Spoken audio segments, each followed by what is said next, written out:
I don't give a fuck what you say.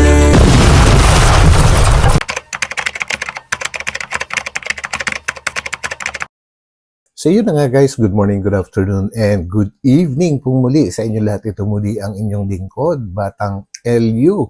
Nako, grabe. Alam kong napakarami na sa inyong excited na mapanood ang second year anniversary ng EDC. Ang lapit-lapit na, ilang tulog na lang guys. And hanggang ngayon, hindi pa rin natin alam kung saan yung exact na venue, pero definitely, gagawin nga daw dito sa Metro Manila ayon sa mga bulong-bulong at nabanggit din yan ni Kalingap Edu. So, grabe, nakaka-excite po yan guys. Pero, hindi po yun ang ating magiging topic guys sa ngayon. Kaya, ang main topic po natin ay tungkol nga po, related din naman po sa EDC po.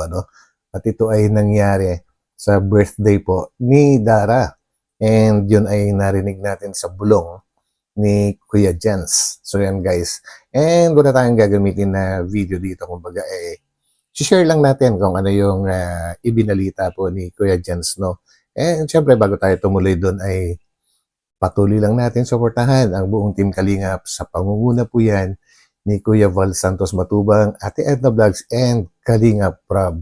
And sa mga hindi pa po guys nakakapag-subscribe sa ating munting channel, baka naman pwedeng pakipindot na rin yung subscribe button. And if ever naman po na magugustuhan nyo itong ating gagawing video, ay huwag namang kalimutang pindutin ang like button. And kung po pwede po, ay pakishare na rin para naman po kaunting tulong lang sa ating munting channel. So yan guys, so yun at narinig na natin sa bulong ni Kuya Jens na nangyari ito sa birthday ni Dara dahil si Kalingap Edu ay maaga na dumating.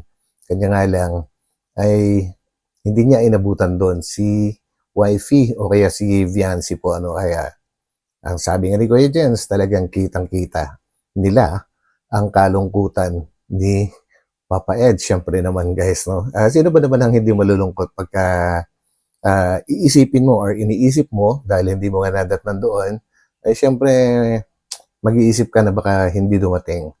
Di ba guys? Ganun talaga. Ganun talaga siguro kapag tunay na nagmamahalan ang isang couple, ay talagang malulungkot ka kapag hindi mo siya inabutan, lalo't nag-i-expect ka na darating siya. Siguro nga may usapan sila na mag-attend sila pareho, kanya nga lang, hindi nga po inabutan ni Papa Eds, si Viancy, sa celebration po ng birthday ni Dara po, sa kanyang 18th birthday. And so yun, ang nangyari pala talaga guys, ay talagang dumating din naman. Kanya nga lang talagang late na dumating si Viancy. At yun na nga, pagkakita nga daw ni Papa Eds na dumating si Viancy or si wifey, ay talagang namang grabe yung pagkakadescribe ni Kuya Jens dito. Talagang naman daw kumislap. Kumislap ang mga mata ni Papa Eds. Grabe po, kumikislap.